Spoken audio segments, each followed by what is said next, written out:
503번째 독서 요약입니다. 키워드. 역발상 트렌드. 역발상. 역행은 다른 기회.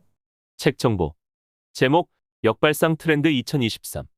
저자, 민병훈, 정의관, 진대현.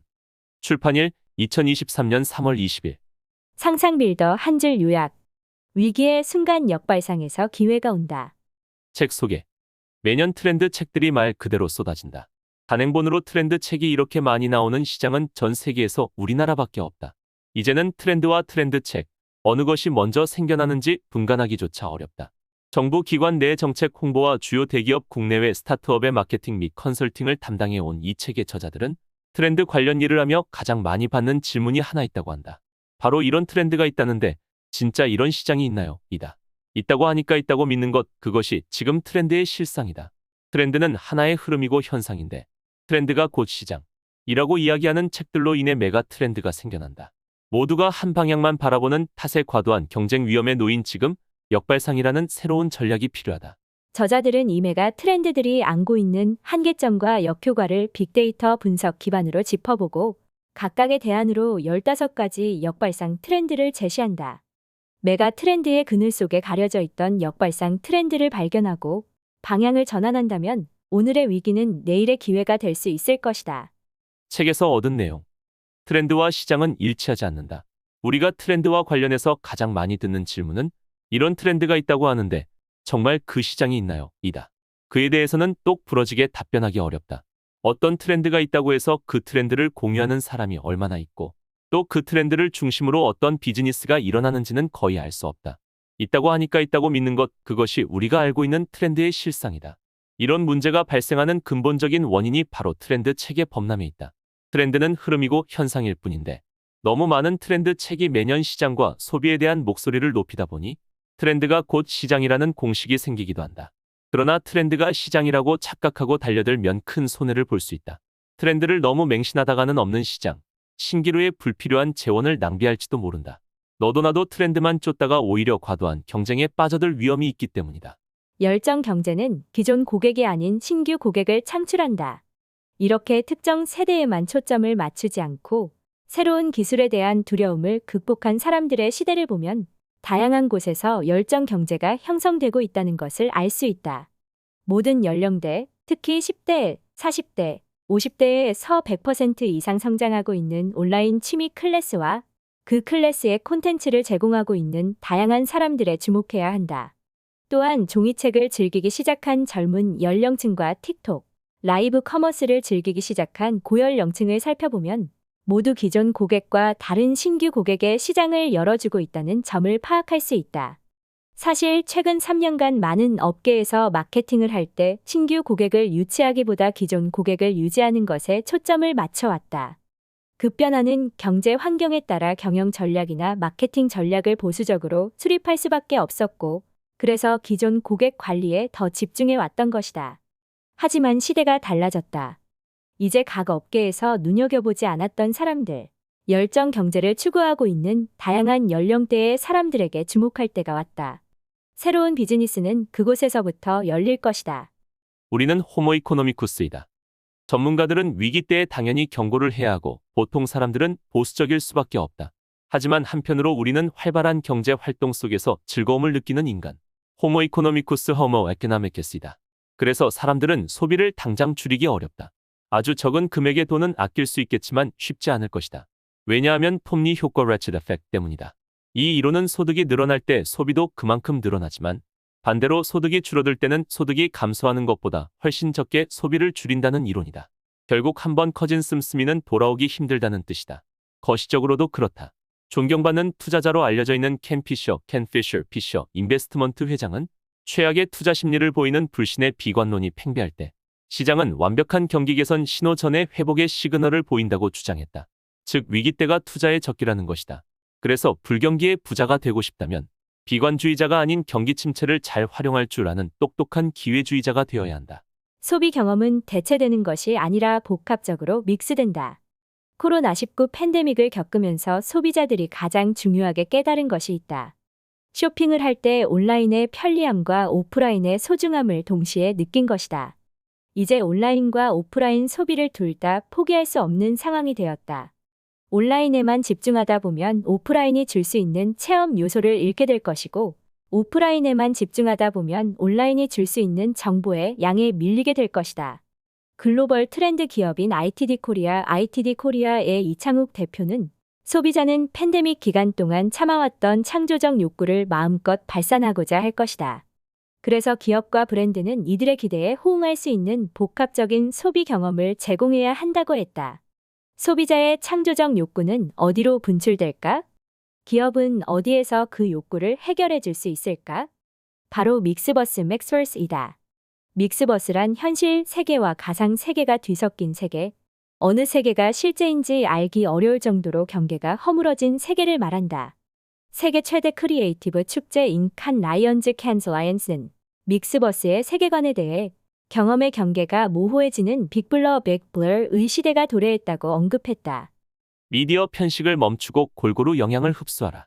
이제 OTT와 TV를 평가하는 기준이 달라져야 한다. OTT 드라마의 화제성과 한순간의 시청자 수가 아닌 얼마나 지속적으로 반복적으로 시청되고 소비되는 콘텐츠인가가 중요하다. 그리고 TV 예능과 음악 방송의 시청률이 한 자릿수라는 것에 주목하지 말고 예능과 음악 방송이 TV 고유의 콘텐츠 영역이라는 점에 주목할 필요가 있다. 그리고 그에 따라 파생되는 콘텐츠의 다양성에 관심을 가져야 한다. 아마 예능과 음악 방송에서 파생된 수많은 콘텐츠의 조회 수나 영향력을 생각하면 단순히 시청률로 판단하기 어려울 것이다. 마지막으로 광고가 주는 효과 측정 역시 퍼포먼스 마케팅 관점에서 보면 형편없을 수 있지만 TV 광고라는 독점적 지위가 주는 대중적 신뢰와 레퍼런스 효과를 무시할 수 없음을 주지해야 한다. 기업들의 경쟁적인 버추얼 휴먼 도입, 고객들이 원할까?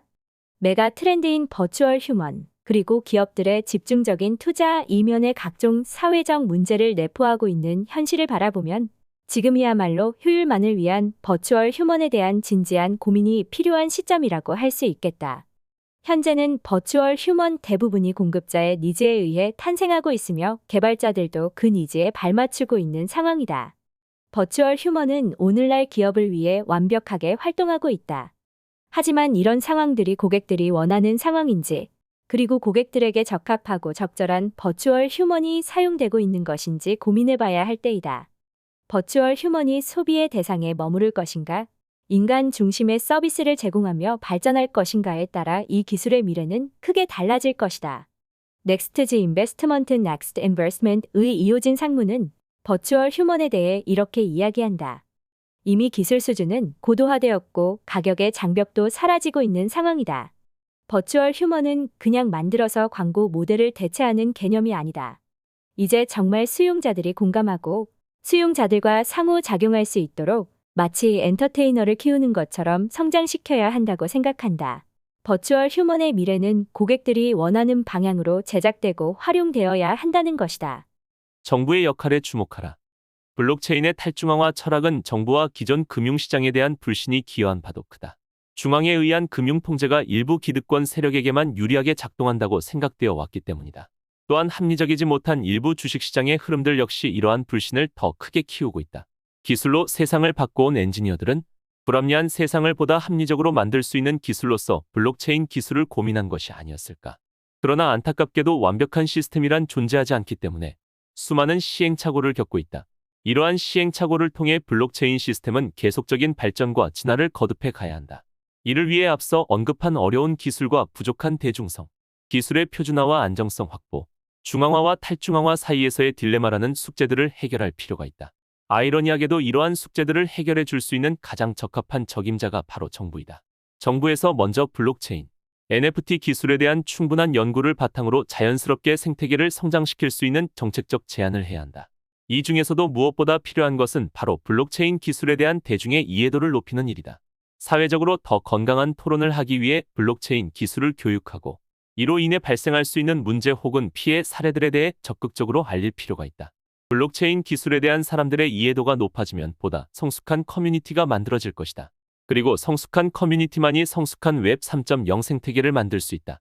선제적 개인정보 보호 기술로 먼저 고객을 안심시켜라. 사람들은 이제 인공지능 스피커와 자동화를 넘는 선제적 대응 기술의 발전에 놀라움을 금치 못하고 있다.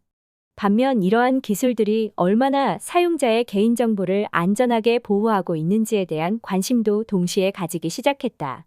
2022년 발표된 시스코 CISCO의 소비자 개인정보 보호 설문조사에 따르면 응답자의 39%는 조직이 개인 데이터를 사용하고 보호하는 방법에 대해 신뢰를 구축하기 위해 할 수 있는 가장 중요한 일로 데이터 투명성을 선택했다. 이는 개인정보 판매를 자제한다 21%, 개인정보 보호법을 준수한다 20%를 선택한 응답자에 비해 2배 가까이 높은 수치이다. 또한 81%는 이미 자신의 데이터가 어떻게 취급되는지에 대해 깊은 관심을 갖고 있으며 여전히 응답자의 거의 절반은 회사가 자신의 데이터를 적절하게 보호한다고 믿지 않고 있으며 가장 큰 이유로는 회사가 데이터로 무엇을 하는지 파악하지 못하기 때문 79%이라고 응답했다. 이 설문조사에 따르면 많은 소비자는 개인정보 보호에 관심이 있고 이를 보호하기 위해 시간이나 비용을 지출할 용의가 있다고 말하고 있다. 그만큼 과거에 비해 사람들은 자신의 데이터를 더 투명하게 관리하는 회사에 많은 관심을 가지고 있으며 이에 따르는 추가적인 비용까지도 지불할 의사가 있음을 시사하는 것이기도 하다. 우리는 사람이 서비스합니다. 인공지능 챗봇으로 고객 지원을 대체하던 회사들이 다시 고객 지원 담당자들을 채용하는 일도 벌어지고 있다. 심지어는 우리는 인공지능이 아닌 사람이 직접 대응하고 있습니다. 라고 광고하는 것이 소비자에게 더욱 어필하는 요소가 되었다. 특히 칠리스 그릴 앤 바 칠리스 그릴 앤 바라는 미국 레스토랑에서는 식당 내에 로봇 도우미를 도입한 지 4개월 만에 전면 철회했다. 로봇 도우미가 실제 손님이 붐비고 바쁠 때는 오히려 제대로 일을 하지 못했기 때문이다. 처음엔 로봇 서빙을 사람들이 재미있어 했지만 서비스가 제때에 공급되지 못함으로써 결국 고객들의 불만은 더 커졌다. 이곳 레스토랑에서 한 직원이 리타 리드 서빙 로봇을 마지막으로 떠나보내는 영상을 틱톡에 올려 화제가 되기도 했다. 일부 고객과 직접 대면하는 서비스 회사에서 인공지능과 로봇을 도입했지만 결국 회사의 매출 하락으로 이어지며 다시 사람을 통한 서비스의 중요성이 강조된 것이다. 도시 재생과 지역 중심의 퍼스트 하우스. 지방이 세컨드 하우스를 넘어 퍼스트 하우스가 되려면 어떻게 해야 할까? 도시 재생에 그 답이 있다. 도시 재생은 그 지역의 특성에 맞게 도시를 발전시키는 것을 말한다. 그 지역에 살고 있는 주민들이 지역의 삶에 좀 더 몰입할 수 있도록, 그리고 그 지역에 살고 있지는 않지만 이러한 특성에 매료되어 이주할 수 있는 도시를 만드는 것에 목적이 있다. 그 지역 특성에 맞게 발전시키는 도시 재생은 워케이션의 성지인 제주도에서도 발견할 수 있다. 고령화와 이주민 유입 등으로 고민하던 주민들이 직접 협동조합을 만들고 마을의 변화를 시도한 것이다. 제주시 구좌읍 세와리 질그랭이 거점센터는 주민 700여 명 중에서 농민과 해녀 등 477명이 2억 7천만 원을 출자해 세와마을 협동조합을 설립하고 마을의 변화를 꿈꾸며 만들어낸 공간이다. 1층은 리 사무소와 마을협동조합이 위치해 있고 2층에 카페, 3층에 공유 오피스, 4층에는 숙박시설을 마련했다. 더불어 구좌하면 생각나는 특산물이 당근인데 이 당근을 활용해 음료수와 빵을 판매하고 있다. 말 그대로 주민의 힘으로 마을의 특성을 살려 마을의 변화를 이끌어내기 시작한 것이다. 저자 소개. 저자 민병훈. 서강대학교에서 신문방송학을 전공했고 연세대학교 경영전문대학원에서 경영학 석사학위, 서강대학교 신문방송학과에서 광고학 박사학위를 받았다. 삼성전자 본사 인사팀, FOT 공동창업자 겸 COO를 거쳐 현재 테미스코프 리서치 앤 컨설팅 CEO와 서강 트렌드 사이언스 센터 부센터장을 맡고 있으며 서강대학교 지식융합미디어대학 겸임교수로 재직 중이다. 저자 정의관. 한국외국어대학교에서 문학사, 서강대학교에서 문학석사를 받았고 서강대학교 신문방송학과에서 박사과정을 수료했다. 중앙자살예방센터 미디어 홍보팀장으로 자살 예방 캠페인과 공익광고 등을 담당했으며 식품의약품안전처에서 식품의약품안전 정책 홍보 담당을 거쳐 대한민국 시장군수구청장협의회 소통지원팀장으로 시군구 중심의 정책 홍보 및 캠페인 등을 진행했다. 저자 진대현. 서울과학기술대학교에서 전자정보학을 전공했다.